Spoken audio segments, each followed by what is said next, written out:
जय जी, निषाद राज को किस तरह आगे ले जाने का प्रयास किया जा रहा है देश में? देखिए, अब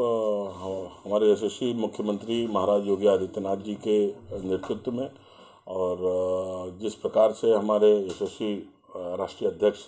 संजय निषाद जी, जो उनको विभाग मिला है मत्स्य विभाग, जिस प्रकार से वो कार्य कर रहे हैं और जो हमारा शोषित वंचित वर्ग था उनको न्याय दिलाने का कार्य हमारे राष्ट्रीय अध्यक्ष जी द्वारा ये किया जा रहा है। और पहले आपने देखा होगा कि पहले निषाद समाज का कोई कोई पूछने वाला नहीं था। इनको सिर्फ पौवा पिला के झोवा भर वोट लेके विपक्षी पार्टी यही काम करते थे। लेकिन जब से हमारे यशस्वी राष्ट्रीय अध्यक्ष महामना डॉक्टर संजय निषाद जी ने इस समाज को जागरूक किया है और इस समाज के लिए उन्होंने त्याग किया है, हम लोगों ने देखा है कि जिस प्रकार से वो ये समाज को जागरूक करने के लिए रेलवे स्टेशन पे सोए हैं, फुटपाथ पे सोए हैं, जेल गए हैं, गोली खाए हैं और हमारा एक भाई अखिलेश बिन भी इसमें शहीद हो गया था। तो इन्होंने काफ़ी संघर्ष करके पूरे समाज को जागरूक करने का कार्य किया है और मुझे लगता है कि डॉक्टर साहब के नेतृत्व में निरंतर ये समाज जो पहले शोषित वंचित समाज के नाम से और एक जिसकी कोई पूछ नहीं थी, आज हर एक पार्टी आज इस समाज को अपने से जोड़ने का प्रयास कर रहा है। डॉक्टर साहब के नेतृत्व में निरंतर ये समाज आगे बढ़ रहा है। क्या निषादों के लिए कोई अलग व्यवस्था है जिसका इस तरह की व्यवस्था की जो उनके काम आए, जैसे जहाँ पर नदी के किनारे लोग रहते थे उनके लिए क्या व्यवस्था की गई है? निरंतर देखिए, हमारे राष्ट्रीय अध्यक्ष महामना डॉक्टर संजय निषाद जी द्वारा ये निरंतर प्रयास चल रहा है कि घाट किनारे जितनी ज़मीनें उपलब्ध हैं उनको निषाद समाज मछुआरा समाज से जुड़े हुए जितने भी व्यक्ति हैं उनको पट्टा कराकर उनको वहाँ आवास की व्यवस्था सुचारू रूप से जो भी अच्छी व्यवस्थाएं हो सकती हैं उनको वहाँ व्यवस्था दिलाई जाए और मछली मारने के लिए और उनके पालन करने के लिए अलग अलग विभिन्न तरह की योजनाएं आज ये केंद्र सरकार द्वारा राज्य सरकार को दी गई हैं और डॉक्टर साहब के नेतृत्व में निरंतर योजनाओं का लाभ आम जनमानस को, हमारे निषाद समाज को मिल रहा है, मछुआरा समाज को मिल रहा है। और मैंने तो आज भी देखा है कि मंत्री बनने के बाद भी डॉक्टर साहब निरंतर, मुझे लगता है दिन में करीबन 18 से 19 से 20 घंटे तक वो निरंतर समाज के उत्थान के लिए वो कार्य करते रहते हैं।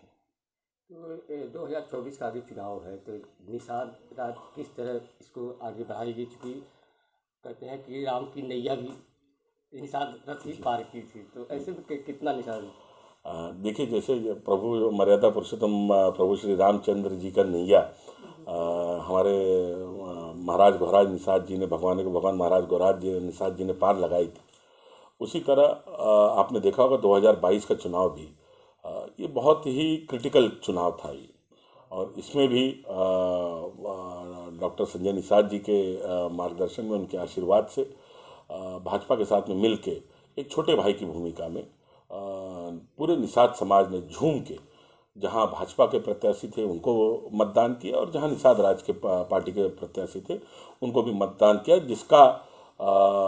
रिजल्ट ये रहा कि 11 विधायक, 6 निषाद पार्टी से और 5 भारतीय जनता पार्टी के चुनाव चिन्ह पे, ऐसे 11 विधायक आज हमारे पार्टी से ये चुन के आए हैं जो अपने क्षेत्र का प्रतिनिधित्व कर रहे हैं और विकास के लिए निरंतर प्रयास कर रहे हैं। मुझे पूर्ण रूप से विश्वास है कि महामना डॉक्टर संजय निषाद जी और हमारे अभिभावक, हम सबके मार्गदर्शक महाराज योगी आदित्यनाथ जी, जो हमारे प्रदेश के मुख्यमंत्री भी हैं,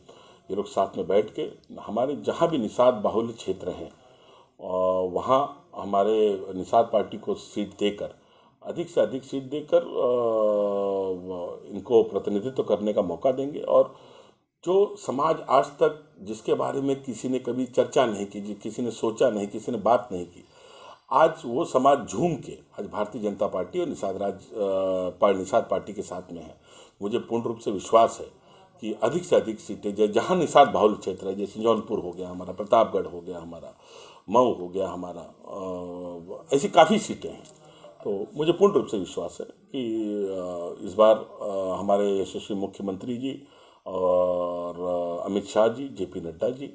हमारे यशस्वी प्रधानमंत्री माननीय श्री नरेंद्र मोदी जी ये सुनिश्चित जरूर करेंगे कि निषाद समाज की भूमिका ये अहम रहेगी इस बार की 2024 की लोकसभा में। और ये पूर्ण रूप से मुझे ये भी विश्वास है कि डॉक्टर साहब के मार्गदर्शन में, उनके नेतृत्व में उत्तर प्रदेश की 80 की 80 सीटें ये भारतीय जनता पार्टी और उनकी सहयोगी दल ये जीतेगी, और जिसमें निषाद पार्टी की प्रमुख भूमिका रहेगी।